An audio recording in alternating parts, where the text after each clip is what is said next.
Hello there, partner. Let's talk about books. Hey, look, I warned you that I might wear a hat in the next video because I was having a whole hair thing going on, but we're not going that far. Hi, welcome back.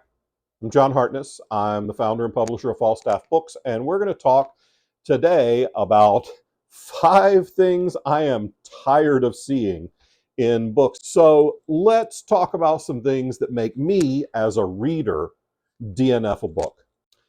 By the way, DNF stands for did not finish, which is kind of the worst thing you can ever say about a book. So things that will get Uncle Johnny to put the book down and not pick it up. Numero uno, miscommunication as the only plot point. I'm so frickin' sick of this, y'all. I have seen it in so many books, movies, TV shows, and it will always get me to either slam a book shut or change the channel or X out of a movie or whatever. If every bit of conflict between your characters could be easily resolved by, oh, I don't know, them frickin' speaking to one another, then I'm out. I'm tired of it. It's stupid. Yes, people miscommunicate. Yes, people don't understand what the other one is saying. Yes, men are from Mars, women are from Venus, all of that. But come on. If your characters who are supposedly in love, or at least, or even like one another, can't talk to each other, I'm not interested in watching this develop because I've seen this movie before. I've seen it 1,000 times and it's boring. If the only reason your characters are in conflict internally is because they won't frickin' talk to one another, I'm done with you. Don't want to read that. Number 2. Oh, wait, that's like rude in England, right? Number 2. I guess all of these are kind of number 2 for me because there are reasons I don't finish a book. Anyway, your smart characters can't be morons. We all have our blind spots. I certainly have mine. There are very many things in this world I am brutally ignorant of.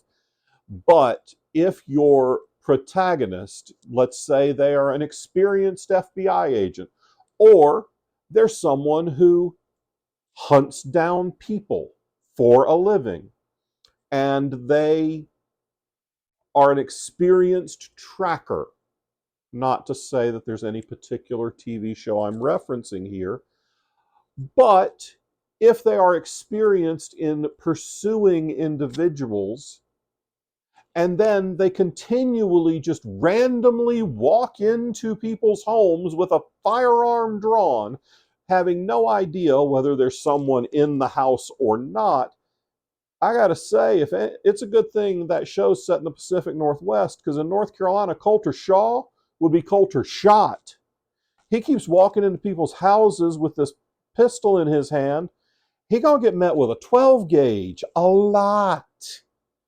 Do not make your characters do stupid crap. That just makes it insults the reader. If something is brutally obvious to a normal human being, it should be brutally obvious to your protagonist too. Your protagonist being a dumbass is not an acceptable reason for your protagonist to get into trouble. I'm reading the second in, it's I think the 5th or 6th Holly Gibney book by Stephen King, but it's the second one I've read back to back. I just finished Holly and now I'm reading Never Flinch. One of the things that King is doing very well in these books, he is not making his protagonist stupid. She ends up in danger a lot. You have to. It's a crime novel. One of the things that King is doing very well is he's managing to get Holly Gibney into very dangerous situations but the reason she's in danger makes sense. She is following logical steps, and even though we as the reader know that what she's doing is going to end badly, maybe for her, she's still following logical steps and reasonable behavior. She's never doing anything stupid. Do not make your character stupid. Another thing that I'm sick of and my editors are sick of is assault or frriging as the only character development that we have for particularly a female character. If she only exists to be the victim of an assault, or if she only exists to be murdered and show up in the refrigerator of the male character that loves her, that is where the term frriging comes from. I believe it's a Green Lantern comic where a love interest was killed and stuffed in a fridge. If that's the only reason that this female character exists, find another way to do it. I'm tired of those stories. I will not finish the manuscript if you have this just lame excuse for creating a female character. And look, I've done it. I did it in the first Black Knight Chronicles book before I knew better. I created a character that existed only to get into trouble and motivate the protagonist to rescue her. I would like to think that I've made up for this by over the next 7 books in the series, because she is now an integral and very strong part of the character ensemble, and she's the partner of one of the protagonists. She is one of the protagonists of the series herself. But in that very first book, she existed only so that the manly heroes could rescue her. So I get it. Many people have done it. I'm trying to save you from doing it so that you won't find yourself 15 years later recording a video where you have to admit to having done something stupid in your second ever published book.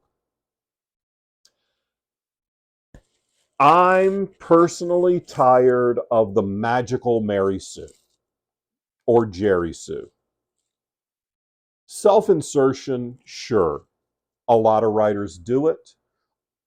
But my goodness, please stop making the main character just you with all of your stats re-rolled to 18s. If you're not a D&D nerd, you may have to ask a nerdier friend what I mean by that. But if you're gonna put aspects of yourself into every book you write, you may very well self-insert yourself. That is not the best way to phrase that. I'll get back to you. No, I won't. You know what I mean. But don't make yourself be Superman. Make yourself be Jimmy Olsen. One of my favorite self-inserts in recent fiction is A.J. Hartley in the Hideki Smith Demon Queller series. The father of the protagonist is a British expat with a love for model trains, and he's just kind of goofy. Well, AJ is a British expat who loves model trains and is kind of goofy. I really like that self-insert because he doesn't say that the father is the manliest of men, he's a grand hero. Ooh, I should never do double buys on camera until I maybe develop biceps. Anyway, but I really like that self-insert because it's self-deprecating.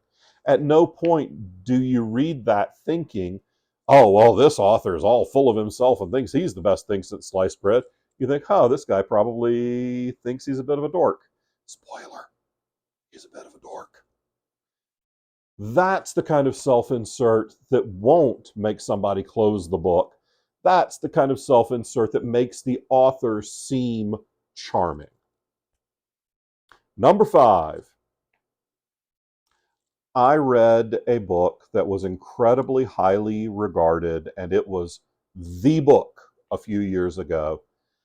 And I had dramatic issues with it because the female protagonist had to essentially give up her femininity to become a hero. She had to mutilate herself to progress. And anytime a character has to give up a core piece of themselves to get further along in their development, I'm not a fan of that. It's why I'm reading Tales of Wakanda, the Black Panther anthology right now. One of the things I really like about that is that none of these characters give up their central blackness to become heroes. T'Challa is always a Wakandan hero in these stories, and he doesn't give that up to become more that. Sam Wilson in this Captain America anthology. Sam doesn't stop being a black man in America because he starts being Captain America.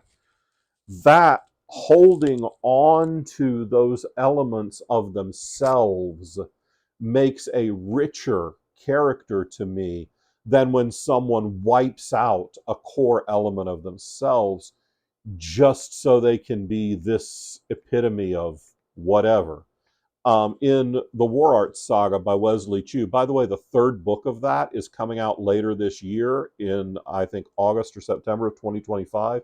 You should put that on pre-order real fast. Those books are incredible. Anyway, the protagonist, or it's a multi-point of view book, but the core protagonist, the chosen one, doesn't give up being kind of a doofus to be the chosen one and be a hero. He can't. He's a flippin' idiot. But I love the fact that that stays through. He always remains himself. So I am tired of books where the leading character has to get rid of one of the things that makes them unique to be a hero. Samwise was still kind of goofy and loved Frodo, and he stayed a hero to the end. He never gave that up. By the way, yeah, if you think anyone other than Samwise Gamgee is the hero of Lord of the Rings, what are you reading? It's 5 things that I'm tired of seeing in fiction, and it's 5 things that my editors are tired of seeing in fiction. So if you're using those tropes, either rethink using those tropes, or at the very least, use them in a new and inventive way. If you've gotten this far in the video, please take a minute to subscribe, to like the video. Leave me a comment on a trope you're tired of. Maybe you're tired of seeing 20-year-old women falling for 150-year-old vampires. That's valid, says the guy who writes a series where a 35-year-old woman is in love with a 130-year-old vampire. But it's valid. I think the Harker series is fairly unique in the way it approaches that. But anyway, I might be wrong. So tell me a trope in the comments that you're tired of seeing. And until next time, bye.